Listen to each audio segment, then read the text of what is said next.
आपका डॉक्टर अंकित और आरोग्यम मंच पे आप सभी का बहुत बहुत स्वागत। आज बात करनी है शुगर की बीमारी। वीकनेस बहुत कॉमन सिम्टम है, पेशेंट्स को वीकनेस रहती है। तो एक बहुत इलेबोरेटेड स्टडीज हुई हैं, लगभग 25 साल में 132 स्टडीज हुई हैं और रिजल्ट्स ये निकल के आए थे कि न्यूट्रिशनल डेफिशिएंसी, जो माइक्रो न्यूट्रिएंट्स की डेफिशिएंसी है, जो विटामिन मिनरल्स, उनकी डेफिशिएंसी डायबिटिक पेशेंट्स में बहुत कॉमन है। इसीलिए ही कहीं ना कहीं कुछ ऐसे सप्लीमेंट्स क्लिनिशियंस, हम डॉक्टर्स एडवाइस करते हैं शुगर के पेशेंट्स को टाइम टू टाइम बेसिस पे। और उसी कारण से उन न्यूट्रिशनल डेफिशिएंसीज के कारण शायद उनको वीकनेस रहती है। एक तो शुगर वैसे ही कैटाबॉलिक स्टेट है, उसमें मसल्स टूटने लगती हैं, और दूसरा उनमें न्यूट्रिशनल डेफिशिएंसी भी बहुत कॉमन है।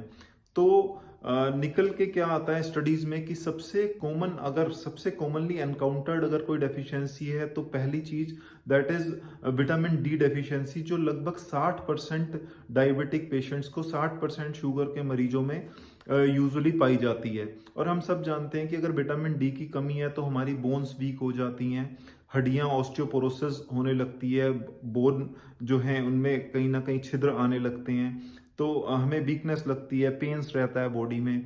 तो ये सब चीज़ें हैं कि विटामिन डी डेफिशिएंसी के साथ एसोसिएटेड है। इसीलिए विटामिन डी सप्लीमेंटेशन जैसे एडवाइज्ड होता है, चाहे वो इंजेक्टेबल हो चाहे वो ओरल हो, वंस वीकली या वंस इन 15 डेज 60,000 IU के विटामिन डी के सैकेट्स भी आते हैं, टैबलेट्स भी आती हैं, तो टाइम टू टाइम बेसिस पे वो एडवाइजेबल हो जाता है। इसी तरह से अगर सेकंड न्यूट्रिशनल डेफिशिएंसी की बात करें तो वो होती है विटामिन B12 की डेफिशिएंसी, जिसको हम मिथाइल कोबालामीन भी कहते हैं। तो उसकी डेफिशिएंसी के कारण शुगर के पेशेंट्स में क्या होता है, वैसे भी अगर वो वेजिटेरियंस लोगों में, क्योंकि नॉन वेज डाइट में विटामिन B12 पाया जाता है, वेजिटेरियन डाइट में यूजुअली प्लांट बेस्ड डाइट पे नहीं होता है। तो विटामिन B12 डेफिशिएंसी वेजिटेरियंस में वैसे भी होती है और डायबिटीज में वो और ज्यादा प्रेसिपिटेट हो जाती है, जिसके कारण से पैरों में सुनपन, नमनेस या क्रैम्प्स पड़ते हैं, तो जलन भी हो सकती है। तो बेसिकली नर्व्स के लिए वो ज़रूरी होता है।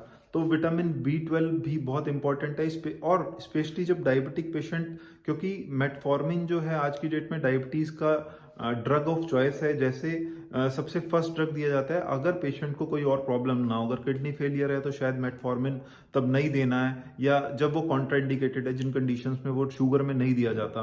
Otherwise metformin drug of choice है। तो मेटफॉर्मिन अगर पेशेंट शुगर वाले ले रहे हैं तो उनमें तो विटामिन B12 डेफिशिएंसी और ज़्यादा एनकाउंटर्ड है।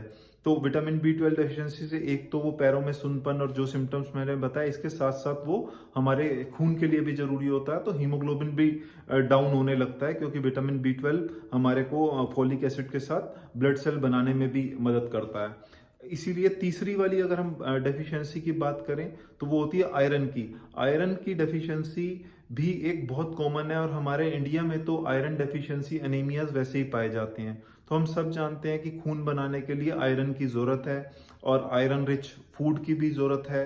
आयरन किन किन खाने की चीज़ों में होता है, जैसे काले चने होते हैं, शुगर वालों को तो गुड़ नहीं खाना होता, गुड़ में भी होता है, और इसी तरह से हरे पत्ते वाली सब्जियों में ज़्यादा रहता है। तो हमें आयरन रिच डाइट तो लेनी है, साथ में हो सकता है कि आयरन सप्लीमेंटेशन की भी ज़रूरत पड़े, स्पेशली फीमेल्स में, क्योंकि फीमेल्स में ब्लड लॉस भी होता है और आयरन रिक्वायरमेंट थोड़ी ज़्यादा हो जाती है।